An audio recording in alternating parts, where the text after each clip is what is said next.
Hey y'all, hey y'all, hey, welcome back to another episode of Coming to the Stage. As always, I'm so excited to have the opportunity to share space with you and introduce you to another powerful woman with a powerful voice and a powerful message that I know is going to inspire, encourage, and empower you forward. So if you are new here to Coming to the Stage, hey sis, hey, I am Coach Andromeda. I'm the founder of She Wins Society, and every Wednesday and Friday right here on YouTube and Facebook Live, you can look forward to us introducing you to another woman who is coming to the stage. She is gracing the stage at the She Wins Conference and Awards on November 9th in Atlanta, Georgia. And so today we have none other than Michaiah Dominguez.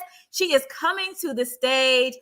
She really doesn't need any introduction. If you watch MTV, then you have probably seen her face on your TV screens.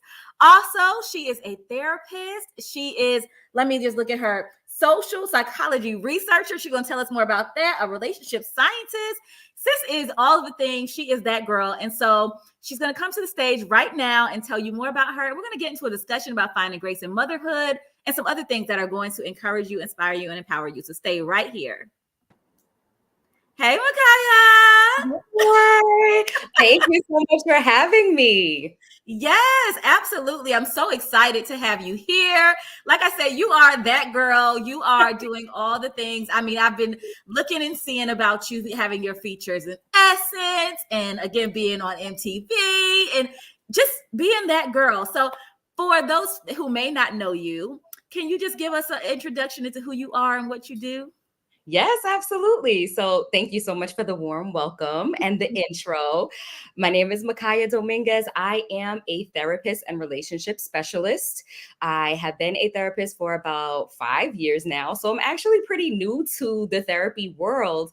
But beforehand, I had several lives before I became a therapist. And I've worked corporate America, I've worked nonprofits, I've been a teacher. And really, my life came full circle when I started to do this therapy thing. So I get to tie in the public speaking experience I have. I get to tie in education. I get to tie in all of this media stuff that I'm able to do now to really just instill hope, to spread an encouraging word about how to do relationships better and how to, and that starts with yourself, right? How to have a great relationship with you that can then spread into your interpersonal relationships. So with that specialty, I've decided to do coaching work on MTV Teen Mom Family Reunion, the latest season. So you will see me on every episode of that. And I have also gone back to school yet again for a PhD in social psychology to make sure that I am researching, I am in the best practices. And I also do, I do all the things, but I make sure that I am integrating what I learn with my clients. So I have a caseload with a private practice, and I also have my own personal business. So that's all the things. And I'm a mom. Wow. Okay. So definitely you can speak to finding grace in motherhood because I'm counting like all the things on your plate, trying to figure out how are you doing all these things. But as you said, it starts with that relationship with yourself first. And I think that for most of us, I think all of us, like relationships are like maybe one of the most impactful experiences of our entire life. Like the Yes. relationships that we have with ourselves, like you said, and like with others, like the people around us who are surrounding us and impacting our energy and our experience, they make up a big part of our lives, right? And Yes. so we see, like, I saw that you have like 140 something thousand followers on TikTok. And I'm sure that relationships is a huge part of the discussion, that you see. I know I see people talking about relationships often on social media. That's probably like the largest conversation on social media is relationships, right? Yes. Yes, it is. When you think about relationships, interpersonal relationships, what is one of the most, I would say, the best advice that you can think of when it comes to interpersonal relationships? Like what's the first thing that comes to mind? I know there's so much and that's a loaded question, but what's the first thing that comes to mind? Well, I'll just take a page out of what I've been talking to clients about this week, and that is communication. How are we speaking and how are we hearing? Because it is a twofold thing. This communication game is not just, learning how to say what you need to say and the time that you need to say it. It's those things, but it's also how are we hearing? When people are making attempts to communicate with us, what filters are we listening through? Are they filters through the pain of our past? Are they filters through the situation and circumstance that we might be involved in? Or are we actually hearing the heart of the person who's communicating with us? So it is twofold. There's active vocalization and active listening that need to be a part of this communication thing.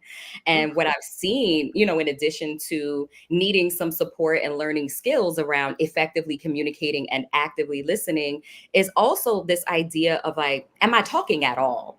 Because for a great deal of women, we think about what we need to address and we store it up and don't say anything. And unfortunately, that means there's this compound effect of stress. And we end up exploding at the end of a relationship, exploding on a friend, exploding on a family member. Because for us, we've been dealing with this thing for a long time, whatever this thing is for you. But have we actually spoken to the problem? Have we actually put our voice to the offense or to the pain or to the betrayal? If we haven't done that, the other person could be absolutely clueless that we have an issue at all. And the offense can continue and betrayals can continue if we're not communicating. So I would say, let's focus in on what we're saying, if we're speaking our truth, if we're honestly communicating, and also how we're listening. That's so good. And I would have to agree. I always try to testify whenever the guests come on here and share something, but I remember a specific moment back in college when my very close friends, she would do things that to me were offensive, but I would never communicate it. And so it would just kind of store up. And then I find myself talking to other friends about it. And then eventually it came to a head and forced us to have a conversation. And then she was like, well, Andromeda, I didn't even know that was bothering you. You could have just told me. You could have. And that happens so often. I talk to partners like individually and as couples. And so often it's like, well, I've given hints, I've dropped clues, I've sent a reel from TikTok, but haven't actually had a conversation. Haven't had the conversation. So I urge everyone who is listening, if there's something on your mind, if there's something on your heart, and a relationship is valuable to you, then it is important to actually speak up and give the other person an opportunity to listen and to respond to what you're saying. Yes, that's good. And so I'm going to advocate for all the wives out there though today, because here's the thing. As a wife, I've been married for 10 years. It'll be 11 this year. Yes. Let me say, but sometimes I feel like I communicate with my husband and we on two different planets. Like what I said, he heard something different from what I said. And I'm sure there's plenty of wives out there who feel the same way. Like, are we talking the same language right now? We're not. We are not. Okay, so help us out. Help us out, Michaiah. Well, oh boy. So in generally speaking, one of the biggest issues that I see with wives when we communicate, because I'm also a wife, so I can speak to this too. I've had my missteps as well. We can kind of skirt around an issue. Men speak a very direct language. Say what you mean.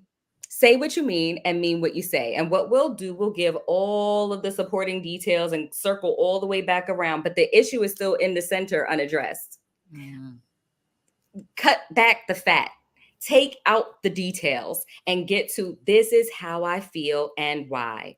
And then the last part of that template is what I'd like to see happen now is. And that's the part that we miss. We communicate our feelings. If we get to it, we'll communicate the problem. Some of us get to it, but it leaves our partners wondering, well, what am I supposed to do with that? You've shared your thoughts, you've shared your feelings, you're upset. It's obvious. I want to make it better. But what is it that you're requesting of me? So let's lead with our need, share our thoughts and feelings. But what do we need? If we could put a nice little bow on our conversations by sharing that, it gives our partner, again, the opportunity to respond because they know what they're supposed to do next. Yeah. I could show that I understand what you're saying by responding to your need. But you got to make that request for it to be known. That's good. That's good. Thank you. Thank you. I'm sure that's going to help somebody today for the wives or, again, any relationship. If you're listening, take that into practice the next time you feel like somebody's not listening to you. I think that that's really good. I'm going to practice that, right? I made it to almost 11 years. I would like to continue to make it. So Yes, I'm and definitely kudos going to to practice. you for that 11 years. That's no easy feat. Yes, it's not. No, marriage is definitely work. That's another conversation for another day, but for Yes. sure. Okay. And so you mentioned earlier, I've been like itching to ask you this question because you mentioned that, you're fairly new to therapy, but you got this amazing opportunity to be on MTV, part of the Teen Mom family. How does that happen, Michaiah? How does it happen so quickly? Oh man. Okay. So this has nothing to do with grace and motherhood. This is just grace, right? And favor in life. When you start believing in yourself and you start showing up to your own life, people will notice. As long as you are hiding and afraid to be seen, no one is going to find you. And the minute I decided that I was willing to be seen, take off the mask of thinking I needed to be perfect, take off the mask of thinking I needed more certificates, more education, more climbing of any ladder, and just said, I am enough in this moment as I am with who I am. I started showing up on TikTok, showing up on social media, and it was different content. The things that I know, I'm confident in. So I spoke to those things. And I did a 5 love languages series on TikTok some years ago. And it just so happens that a producer from Paramount TV found that series. And 2 years after I made that series on TikTok, that's what she saw. It started trending again. She picked up on it and just sent me an email. I mean, clear out of the blue, sent an email. Have you ever thought about being on TV?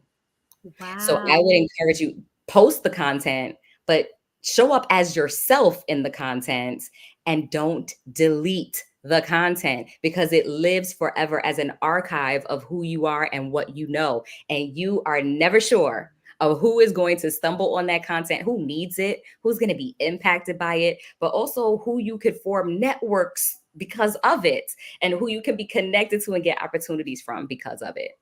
Yes. I really wanted you to share that with us because the women who we host this show for are ambitious leaders, entrepreneurs, creators. And Mhm. so, that's, I think, one of the struggles, especially when it comes to social media sometimes. If we post content and we feel like it doesn't get enough engagement, I mean, I've had women tell me, like, hey, I'll post this. And if it doesn't get a certain number of likes in a certain amount of time, I'll delete it, I'll take it down.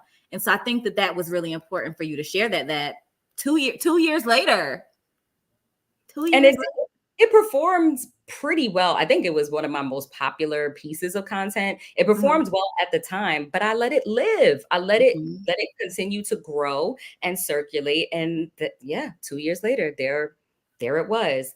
But I would also suggest that we cannot be afraid to grow out loud. And we may look back at a piece of content and say, that wasn't my best. I'm not sure. I might have stuttered a little bit. I didn't get every word right. Maybe the lighting was off or the audio was. None of that matters. Grow in public, grow in front of people and let them watch your ascension. The point is to get better and better. Allow people to have that archive that they could binge watch the content and see the glow up in real time. Let Mhm. them watch you grow. Let them watch you challenge yourself and stretch yourself and become better and better. We don't have to erase the footprints of who we were to celebrate who we are now. It's a part of our lifelong story. So keep writing, but don't erase the chapters of the past. Let people read that. Let people see that. Yes. That's so powerful. That's so powerful. Again, especially in a world where you see people like everybody's trying, not everybody, but a good bit of people feel like they have to always show up perfect. And Mm. a good bit of people also feel like, again, once they have grown to a certain level, they don't want you to see those moments when you were struggling, when you were vulnerable, when you weren't glowing as bright as before. But I do think there's so much power in that. I tell people all the time that, like, what we value the most in people when we look at them is that story, like the person who got it out the mud, right? We love to see and hear those stories of people who came from nothing and rose to something. So it's like when you ask yourself that question, what are you most inspired by, right? When you look at people, what you look, think about the Cardi B's, right? Like we watched Cardi B go from where she was to right in front of our face, but it was just like we were glued to her, and because of how we could see how she grew, you know. And so it's like I wonder why we shy from that. Why do we shy from doing that? Do you have any thoughts? Shame. Shame is what usually fuels this need for perfection and to be polished all the time. I mean, there is a macro concept, right? Just a cultural standard of what Black women need to be in order to be seen and in order to be successful. There is a pressure and a standard, an unfair and very unrealistic expectation that we have to be perfect and we have to be 10 times better and we have to be, we have to prove ourselves constantly. Because it is such an external pressure, we have permission and really the responsibility to remove that pressure from ourselves and to free ourselves from that. I'm going to show up as I am, knowing that I am worthy to be seen right now. And what I have to say is of value. I am making a worthwhile contribution to the conversations that I'm taking part in, to the rooms that I'm in. And I don't need anyone else to give me that approval, check mark, validation. I know within myself that what I have to offer is of such value that I would actually be doing a disservice to not show up. And when you start believing in your why to that extent, you're going to continue to show up and grow up in front of people. Yeah. And then it also, like, again, I think that the reason why we are often attracted to women who are doing just that is because we find inspiration in that. Like, we're like, oh my gosh, look at her. She showed up as herself. So if she can do it, I can do it too. And so it's like each time that we do that, we give each other permission to, like you said, take that pressure off. The more of us who say, like, enough is enough, like I can show up fully made up or not, right? I'm still good enough for any given day. We allow each other to kind of take that pressure off. I think that when it comes to us, it is a societal, like we all contribute to that pressure, right? Yeah, we do. So when each one of us deconstructs that mentality, then it's a gift that we continue to pass on to the other women in our circle of influence. Yeah. Yeah. So I think that's something that we all have to practice, like just finding that courage, that strength within, and knowing that you're good enough as you are. And each time that you show up as your authentic self, you give another woman permission to do the same. And so I think that's the responsibility that we have to one another, is to just like, we have enough pressure as it is. And I want to just drive this home by saying that is a decision. It's not a feeling. I'm deciding to show up regardless of how I feel, because the truth is I may be struggling with anxious thoughts about how a piece of content is going to perform. I might be struggling with, depressive thoughts and experience, wondering if I am worthy enough to be seen, thinking about my previous mistakes, struggling with shame and embarrassment from whatever it is that my story is that I keep rehearsing about myself. That's a struggle we're all going to face. If we wait for that feeling to go away, then we will be waiting forever. This is a decision that I'm going to show up regardless of how I feel. And in that, as I continue to practice that, right, then we become more and more courageous. When we're being courageous, it does not feel like courage. It feels like fear. So I'm encouraging all of you to show up in that fear and practice courage. Make the decision to be courageous, even if you don't feel that you're ready to do so. Yes. Oof, so good. So good. So good. So good. So good. You're right. A decision. It's a choice. It's a choice. It's a choice that you continue to make. Right. You can show up or you could back down. I'm choosing to show up. You may have seen that quote that was circulating social media at some point about, like, I woke up one day and just decided I didn't want to feel like this anymore. Whew. Like, yes. I decided, right? When you said decision, maybe I decided, like, I feel this way, but I decided I don't want to. I will not suffer from this anymore. I will not endure this anymore. I will not struggle with this anymore. I will not be under this pressure anymore. Yeah, I woke up and decided I'm not going to do that. And it directly ties back to my story behind the scenes, behind social media. I was married for over 10 years in my previous marriage. And there's a lot that I just continue to take on and suffer through and make the decision to stay. But one day, I woke up. I woke up and I decided to be courageous. I know what the church may say. I know what my family may say. I know how my children might feel. But I have to decide that I will live a life that can be pleasing, that can be fulfilling, that I can feel self-directed, that I can be confident again and regain my sense of self. I decided that that was what was most important. And I made the decision, I'm not going to live like this, what this was. I'm not going to ever see this again. And so, in the transitions of all of that, having to start over, I was a stay at home mom. So, I didn't have any finances of my own. I didn't have any credit to stand on. I didn't have any savings to use and had to build from nothing. And as I was walking, that is when I began to, you know what, maybe I need to strip out this mask that I've been wearing on social media, that my marriage was perfect and that everything was good and I was happy and we were thriving. No, we actually weren't. So I needed to speak to that, what it's like to feel alone in a marriage, what it's like to feel like a single parent in a married household, what it's like to feel ashamed and embarrassed and think that you have to endure certain things. No, we all have choice power to be able to wake up, make the decision that we need to make for our mental health, for our emotional health, for our spiritual health, and keep on moving and actually live. Not just exist, but live. We could choose to live. So I chose. I chose life. I chose success. I chose relocation. I chose remarriage. I chose. And as I was rebuilding my life, that's when MTV called. They didn't call me when I was in that past season. I don't want to preach. I don't. I didn't come on here to do It's that. But okay. they didn't call me when I was stuck and suffering and heavy and burdened with that. The calls came through, the thriving on social media came through after I made the decision to be myself, to trust God in the hardest decisions that I've ever had to make. And I've been rebuilding since then. Whew. That's gonna free somebody today. I can feel it.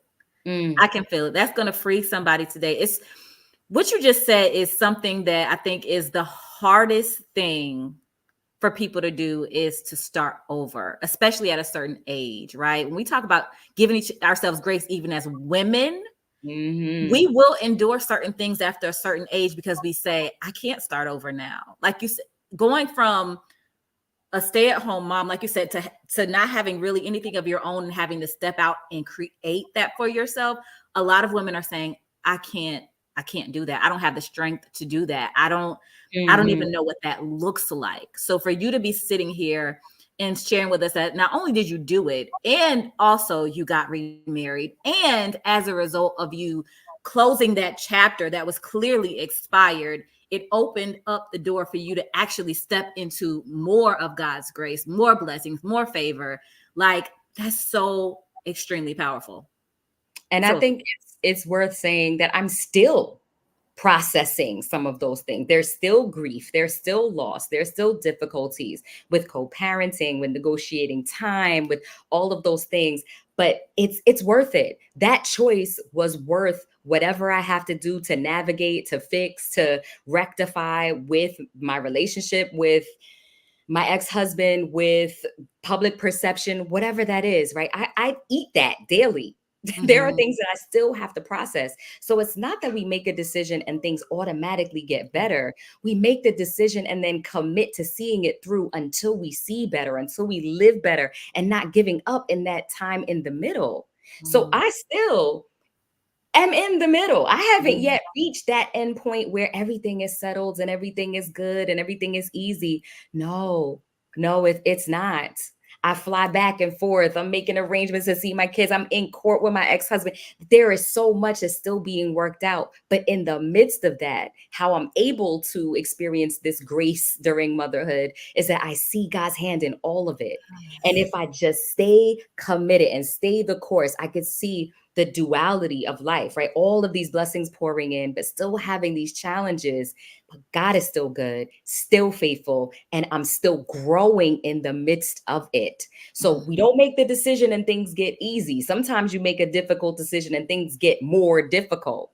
Yeah. But you are worth it. Your future is worth it. Your destiny is worth it. And we got to face that fear and choose courage every time, or we will settle.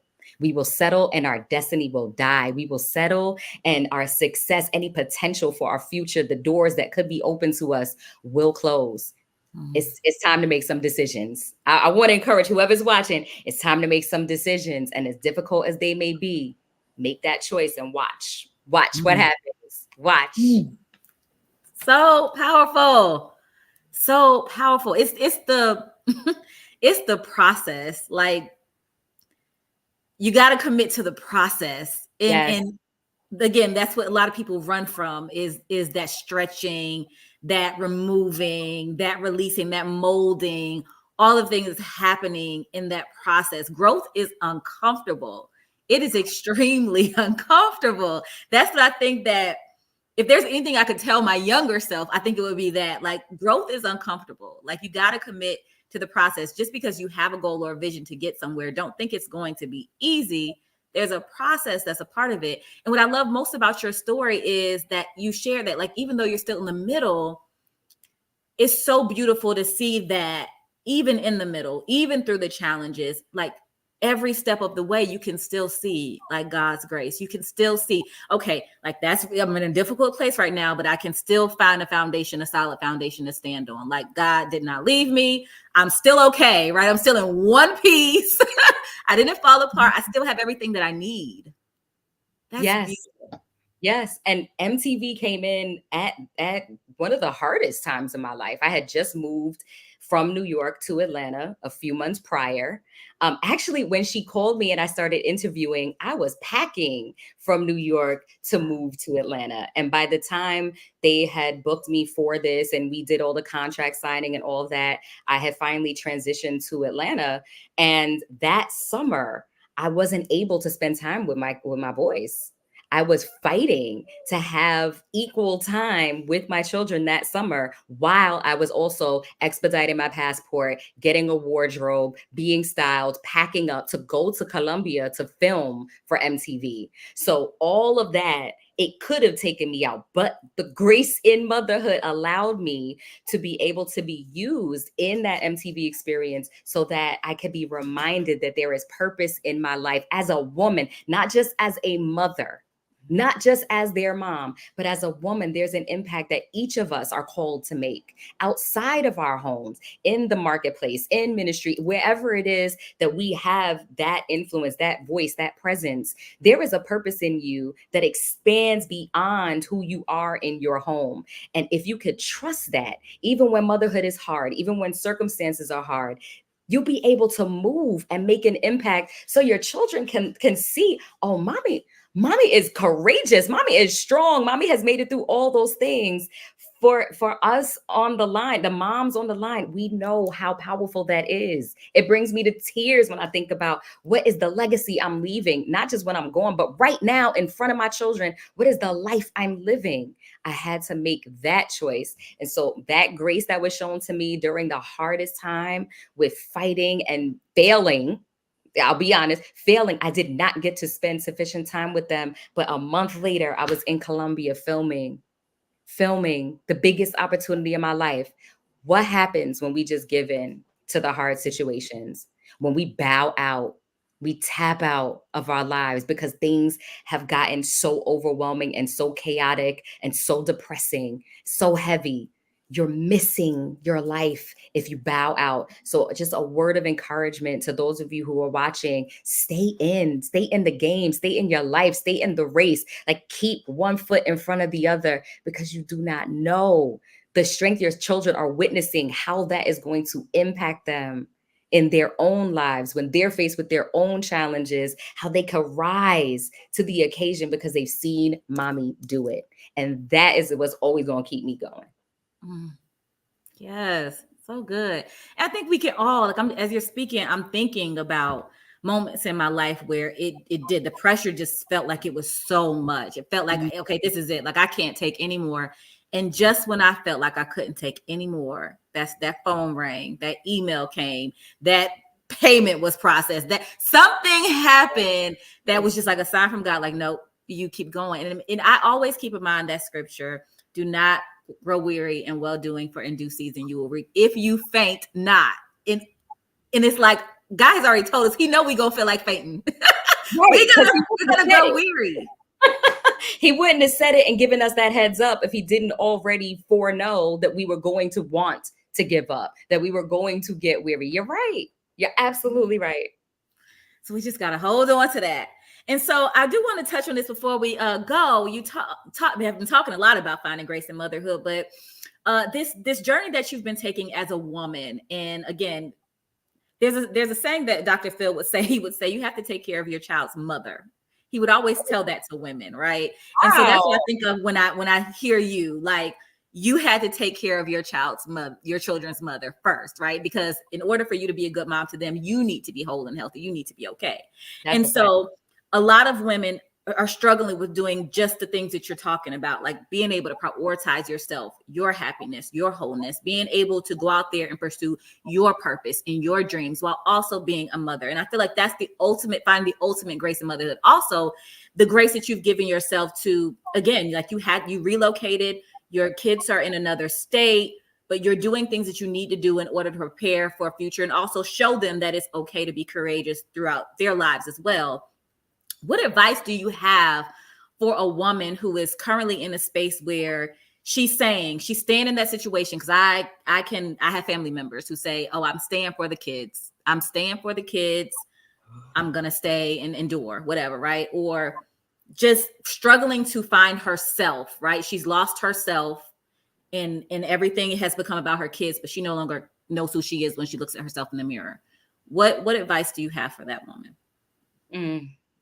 Desperate times call for desperate measures. So it's time to act, right? It's time to act.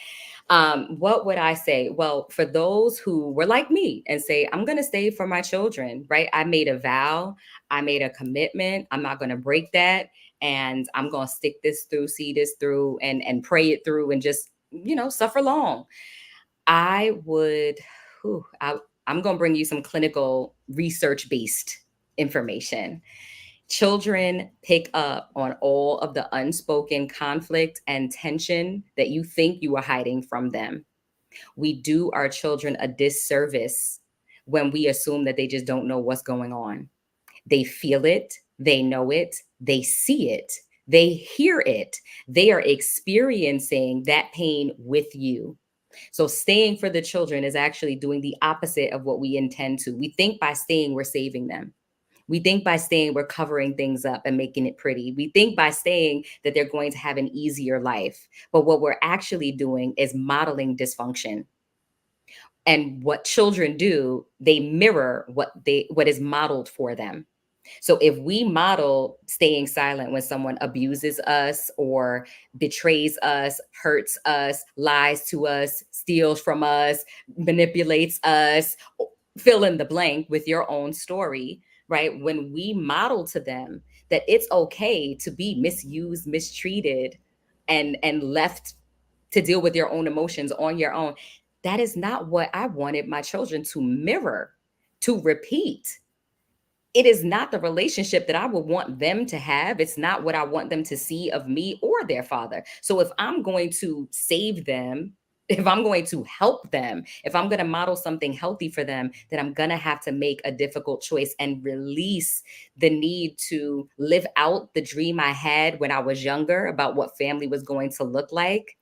I had to release that. I had to grieve that and let it go in order to create the future that was actually waiting for me. I didn't want to settle anymore. I didn't want to be in pain anymore. You all know, whoever you are that's watching, you know if you have had enough. You know if you have been dragged down to your lowest. You know when you can't take any more. Nobody could tell me, nobody could convince me. You will know when it is time to make that decision. And when you do, the same way you are now with trying to prioritize your children, prioritize them then and remind yourself of what you're introducing them to and what environment you're keeping them in for the sake of having a family. What you need is a healthy you. What you need is to show them something better. And so, if that's the motivation, if we could just reframe the motivation from trying to save them by staying to realizing, oh no, I'm freeing them from this toxicity. If I make the decision to go, you're going to have a much better life experience. You're going to relieve yourself of so much pain and pressure and also do the same for them. Yeah, that's so good. I come from a household where it was I'm staying for the kids, so I can totally relate to all the things you said. Kids see it, they feel it, they know it's happening. You think they don't know, they know everything, they see everything. So true, so very very true.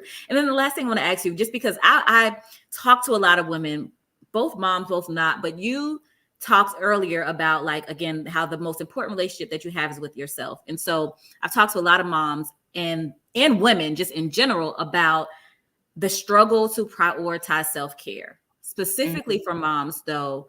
Again, your children become your top priority, Yeah. and you lose yourself, even lose sight of what your purpose is and your gifts and your own passions, because you begin to live for them.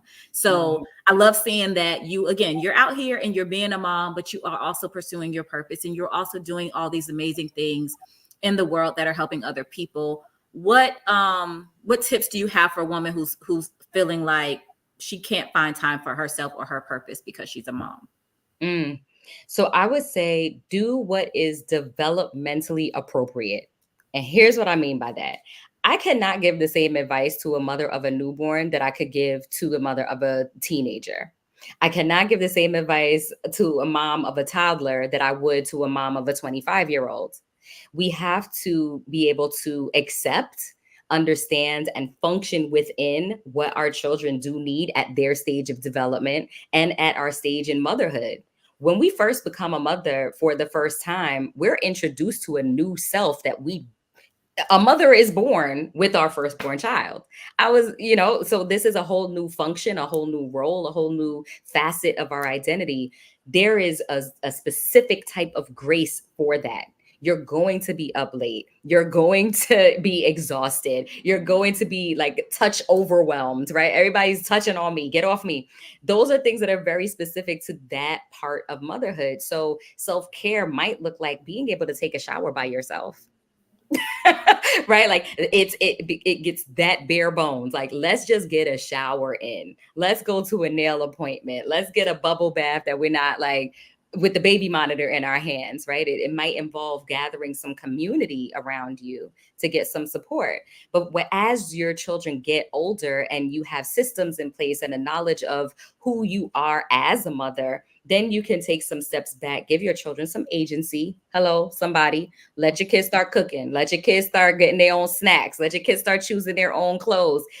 Allow them to grow. And that means you also have some more time and you also have less of a mental load that you're carrying for them. When you release certain things to them that they can handle, you have more freedom to do what you need to do for yourself. So there are stages along with our children's ages of what self-care looks like. And let's be okay with that. So when I was a stay-at-home mom with two toddlers and an infant, I couldn't go to the concerts with my friends. I couldn't go. There were certain things I had to say no to and be okay with saying no to. But the self-care that I could do, let's do that. So wherever you are, right, the struggle doesn't have to be in comparing yourself to another mom and what she gets to do. Look at where you are, the season you're in, and tend to your garden according to the time that you have, the age of your children, and your responsibilities. Do what you can where you are, not the comparison game of thinking that self-care has to look a certain way based on someone else's life. That's so good. And that's where the grace is, right? That's where the grace is. Paying attention to where you are in your life and doing what's best for you in the season that you're in. best advice. That's so good. I remember a friend, she was a full-time entrepreneur. She got married, she had a baby, and she was like, I'm just trying to get back to, who I was. And I'm like, you're never gonna get back to her. You're a new woman now, right? You're a wife and a mom now. So you are different. Yeah. Yeah. Yeah. So good. So good. I'm glad to know I'm out here giving good advice to folks. I'm not Yes, there. you are. I'm sure you set her free with that conversation. I Yeah. did. She was like, nobody said that to me. And I'm like, We well, can I'm let glad I go. could. Yeah, we're a new version of us, a new iteration of ourselves when we have a child. And Yeah. it's okay. There are certain core strengths that are going to be incorporated into your today, and other things about habit, lifestyle that may not be able to be integrated. That's Yeah. okay. You'll find that sweet spot. You'll find those new things that are adventurous for you and creative for you and business wisdom for you. But no, we cannot go back to who we once were. And the good news is we don't need to. You don't need to. We don't Ooh. need to. It taught us what we needed to know. It gave us the skills we needed to have. It gave us the wisdom that we get to employ today. So it's all right. It's all right. Yeah. Ooh. That felt like a warm hug. I think we all need to carry that just in life in general, right? When we think about how certain things in life change us, like certain experience, like it's okay that you're not that person anymore. You learned from that. You grew from that. You are different because of that experience. And it's okay. You don't need to keep trying to get back to some other version of yourself. Right. It's okay. Ooh, It's that's okay. good. It's okay. All right, Michaiah, well, I do thank you for your time today. Before we go, I would love for you to. Oh no, I have to ask you this question. I have to. So we Yes. know that you are bringing a wealth of knowledge, experience, wisdom to the She Wins Conference and Awards. But I would love to know, what is it that you are hoping to gain from being a guest and a speaker at the She Wins Conference and Awards? Oh, so I get to answer selfishly. I don't have to answer Yes. like a professional. Okay. No. I'm looking forward to making Atlanta my home for real. I've been there for a year and a half now. And all of my speaking engagements, everything I do is centered in New York. I'm actually in New York right now. And so I want to make Atlanta my home. I know that it is my thrive city. I know it's where I belong, but I have yet to go to an event and do my thing in Atlanta. So I'm excited about just growing some roots where I am and really establishing community. So I want to shake hands. I want to give hugs. I want to meet people. I want to really build a community in person, because I work online. I work remotely with all my clients. So this is man, I just can't wait for all the love and all the hugs and the celebration around the other women who were there. I'm just happy to be in the room. That's what I'm looking forward to. The energy, the love, the community, sisterhood, like all the things. Let's yeah, I'm ready for that. And it's going to be all of that. And Right. so, fun fact, I moved to Atlanta a year ago. So, we're both fairly new here. Okay. So can I say to those of you who are watching, let's not assume that it is easy for this woman to come online and establish events and have panelists and have keynotes and invite y'all and sell tickets and have Wednesdays and Fridays to host panelists and to do. I just want us all to acknowledge how this is a challenge, and she is making the decision. She is making the decision to show up in her purpose. So let's not assume that it's easy. I had no idea that you were only in Atlanta for a year. I thought, you doing an event like this, you must be from Atlanta. I don't know. The courage and the steadfast direction that you were in. This makes me even more excited to be a part of it. Congratulations to you. I hope you celebrate yourself. I hope you acknowledge all the hard work that you put in. I really do. I really do. And I want to celebrate you. Thank You are you, winner. Michaiah. She wins, y'all. She wins. She wants us to I win, but she's appreciate winning. that. Yes. Thank you so much. I appreciate that. I truly, truly, truly appreciate that. Thank you. Okay, so last question, because this content is going to live. It's not going anywhere. It'll be on YouTube for as long as YouTube exists, and Facebook as well. So for anybody who is watching, who wants to connect with you, please tell them how they can find you and connect with you. I make it easy. My name is hard enough to spell. So all my handles on everything is the same. Y'all don't have to look for me, and it don't have to be difficult. Michaiah.life. Michaiah.life is my handle on TikTok, on Instagram. I got my full government on Facebook, Michaiah Dominguez. So it's easy. I'm easy to find. And my Yes. website too is Michaiah.life. No Yes. .com, no .edu, none of that. Michaiah.life, just like all my social media handles. Yeah, I thought that was very cool. I was like, that's really good for branding. No You know, extras, brand just consistency. Let's go. Brand consistency. I love it. I love it. I love it. I love it. I want to I be love it. found. Well, thank you again so much for your time, Michaiah. If you all enjoyed this conversation, if you want to meet Michaiah in person, if you want to learn more about finding grace in motherhood and so many other things that are related to women and our empowerment and our growth, make sure that you attend the She Wins Conference and Awards on November 9th in Atlanta, Georgia. You can learn more about it at shewinsociety.com, and make sure that you tune in with us again every Wednesday and Friday at 7 p.m. Eastern Standard Time on YouTube and Facebook. We'll be back with another amazing, powerful woman with a powerful voice and powerful message. So until next time, y'all keep growing, keep glowing, and keep on winning.